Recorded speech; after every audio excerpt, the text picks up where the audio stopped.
आजिर एही भिडियोटी रे जानिबा आपण किछि घंटा भितरे किपरि केउ भी झियो बा विवाहिता महिला को निज बसरे करि परिबे।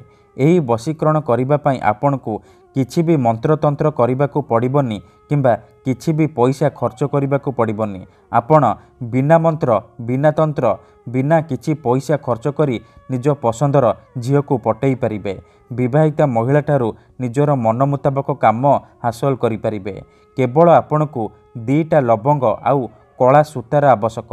एही वशीकरण विधि को आपण रविवार दिन करिवे। दिन 11टा रु दिन 3टा मध्य करिवे।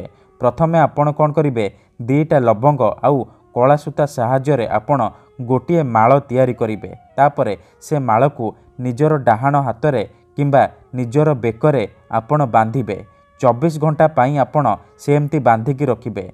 24 घंटा परे आपण कोन करिवे से लवंगर माळ को काढ़ी देबे, ताकू चूरिकी गुंड करिनेबे एवं जेउ झियो बा नारी को आपण वशीकरण करने को चाहूचंती पानी रे हेउ किंबा कोनोसी खाद्य रे मिसेइकी से लवंगर गुंड को खाइबाकू देदेबे। ग्यारंटी देउची जेमिति सी एई लवंगर गुंड को खाइबो सेही समय ठारू आपणक आडकू आकर्षित हेबाकू लागिबो। धन्यवाद।